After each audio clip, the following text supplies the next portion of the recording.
He has one job for 10,000 years, and in all that time and all those centuries of silence and screaming, he has convinced exactly 2 people to confess. 2. That's the success rate of the greatest interrogator in the galaxy, the most feared chaplain in the most secretive chapter in all of the Imperium. 2 confessions. 10 millennia, 2 black pearls on a chain, and somehow, that's not the worst job in the Dark Angels. Comment below. Is Cypher the most loyal Dark Angel who ever lived, or the greatest traitor the Imperium has never caught? If you know the lore, you already have an opinion. Subscribe, and let's argue. Before we rank these jobs from bad to you should have stayed a scout, you need to understand one thing about the Dark Angels. They are hiding something, not the normal kind of hiding. Not, we classify our battle reports, or we don't share gene seed data with the Mechanicus. No, the Dark Angels are hiding a crime so enormous, so galaxy-altering, that if the Inquisition ever found out, the entire chapter would be declared excommunicate traitorous and hunted to extinction.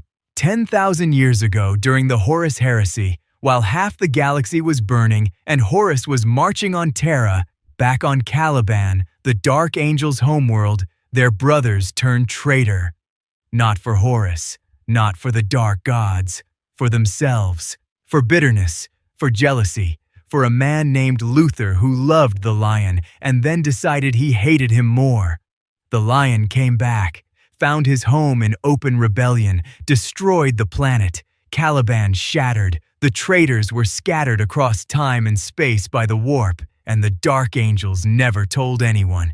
For 10,000 years, an entire Space Marine chapter has been secretly hunting their own brothers, the Fallen, across the galaxy, capturing them one by one, interrogating them in the dark, and praying that no outsider ever connects the dots. That is the secret you are keeping. Now let's talk about what it costs. You are a battle brother of the First Legion. You don't know any of that, by the way. You're a Space Marine. You have 3 functioning hearts, a skeleton reinforced with a material harder than ceramite, and the ability to eat a protein bar made of recycled combat boots and not notice. You have been trained since adolescence to be one of the deadliest beings in the Imperium. Your job is simple: fight, win, never ask questions.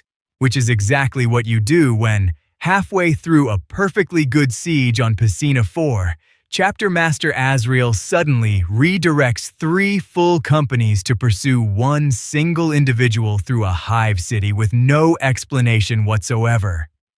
Priority Alpha, all other objectives suspended. Your sergeant tells you it's classified. You nod. Good Space Marines don't ask questions. This is fine. You are fine. Everything about this is completely fine. You will die on some Xenos backwater in 40 years, having never understood a single operational order you followed, and you will die with total confidence that it was all for the Emperor, because you are a Dark Angel, and that is precisely what Dark Angels do. Congratulations! This is the best job on the list, because ignorance, as it turns out, is the most valuable resource the chapter has. Maybe you're not a regular battle brother. Maybe you got selected for the Ravenwing, the second company, the fast attack specialists, the bikers, the ones who ride ahead of every engagement, scouting terrain, hunting prey. You ride a Space Marine motorcycle the size of a small truck at speeds that would reduce a regular human to a fine red mist smeared across the road. You love this job. The wind, the hunt, the moment a target breaks from cover and you're already calculating the intercept. The thing about the Ravenwing is that they have a reputation for chasing targets no one else understands. You're told it's internal security, renegades, deserters, chaos infiltrators. You're told a lot of things that are technically not lies if you squint hard enough at them. One day, your team corners a target in an abandoned manufactorium. He's old, impossibly old, with the build of someone who used to be something much larger than he currently appears. The way he moves is wrong. Not human wrong, something older. He looks at you across the darkness, and he says the chapter's name the way a man says the name of someone who destroyed his life. You bring him in. Your sergeant says, "Good work, brother. Secure delivery. Interrogator chaplain is already waiting. You feel great about this. You should feel great about this. You have no reason not to feel great about this." Then comes the ceremony. You have served long enough, proven yourself enough. And now, a senior officer of the inner circle sits you down and tells you what the Ravenwing actually hunts. Not the cover story, the truth.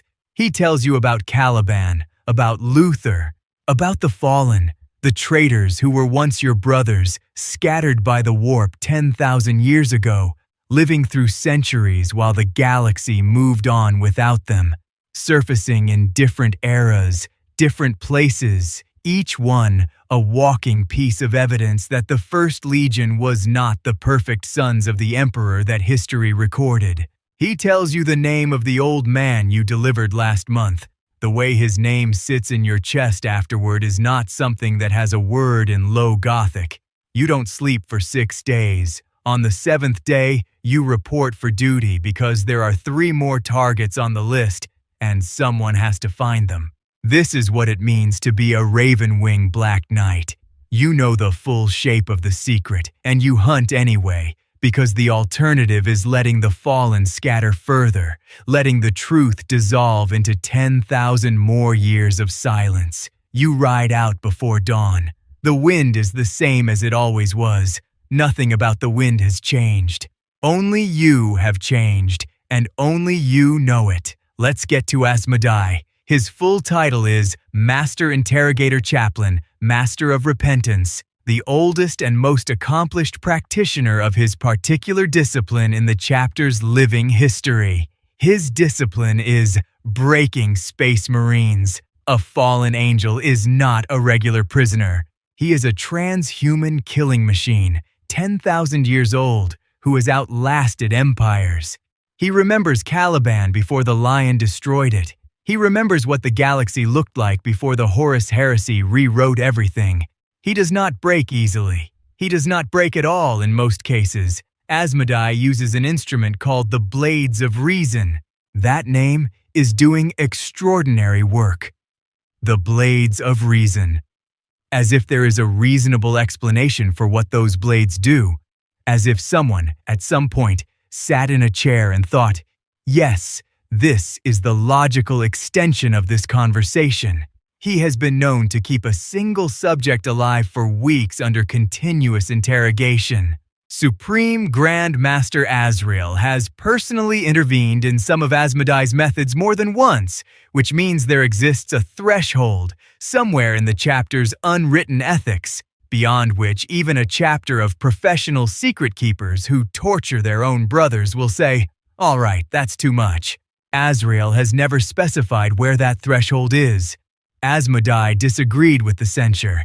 He made this disagreement known with the expression of a man who has been told to stop breathing with the wrong lung. He continued his work.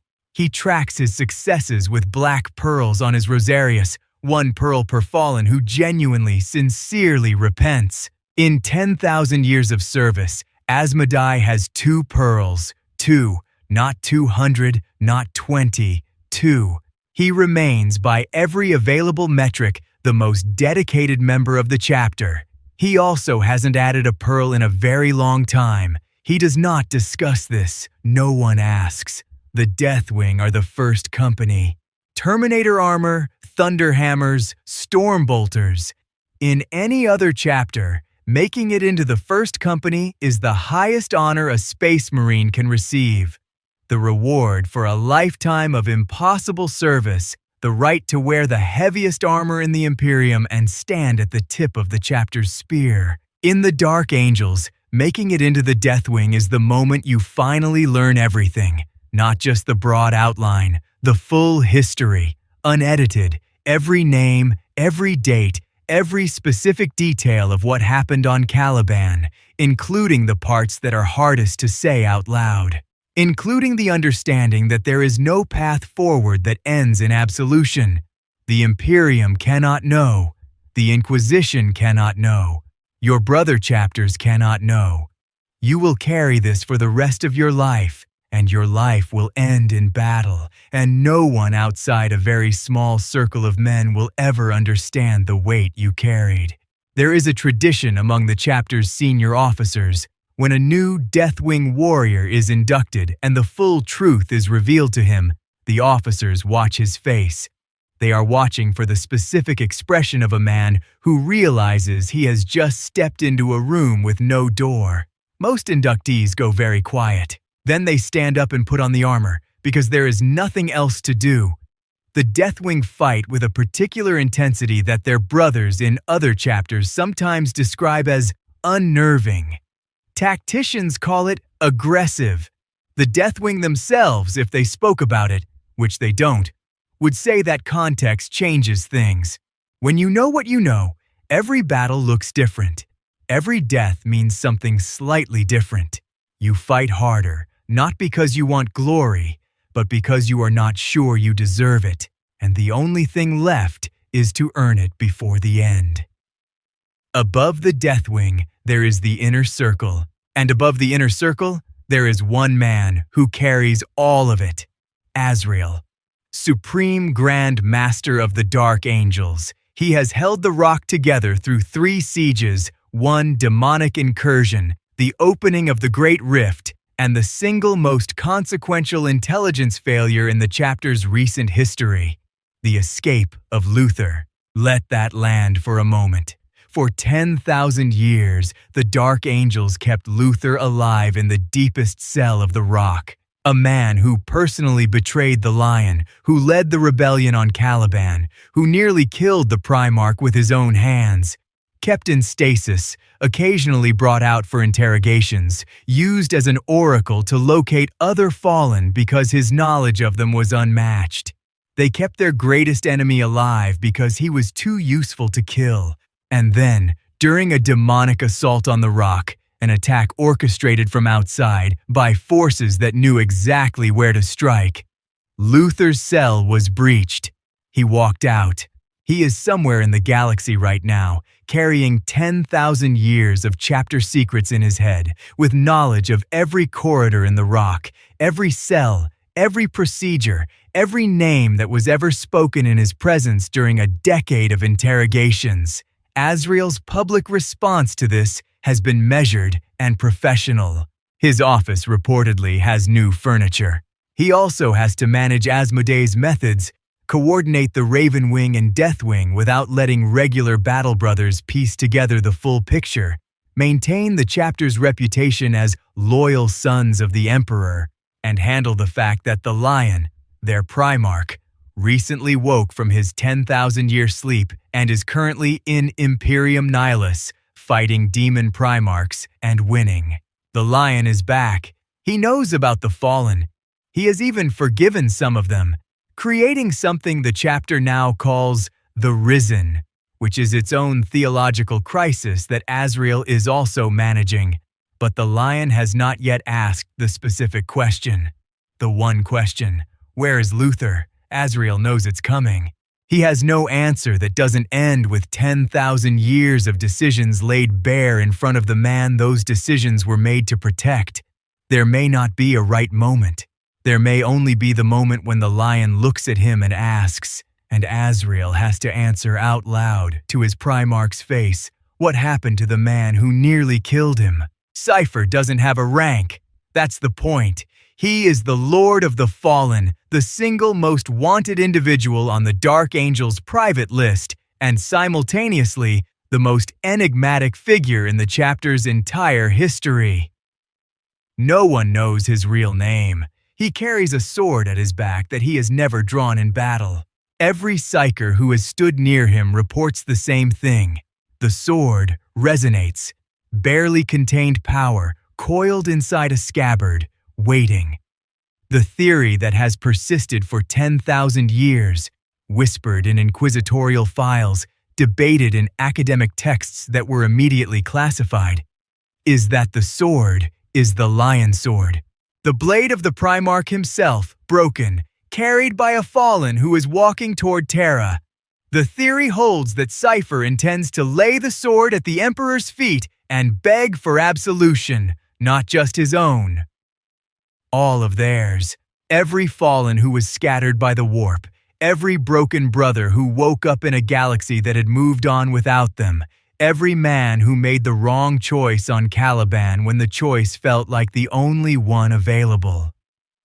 One act of forgiveness from a man who has not spoken in 10 millennia, for a crime that defined a chapter. Cypher has also, in the same timeline, fought alongside Chaos Space Marines, escaped inquisitorial custody 3 separate times under circumstances that should be physically impossible, and destabilized at least 2 Imperial sectors for reasons that remain entirely his own. Is he loyal? Is he a traitor? Is he walking towards something or running from it? Nobody knows. That is the job. That is the cargo he carries. Cypher moves through a galaxy that wants him dead, hunted by the Dark Angels, hunted by the Inquisition, trusted by no one.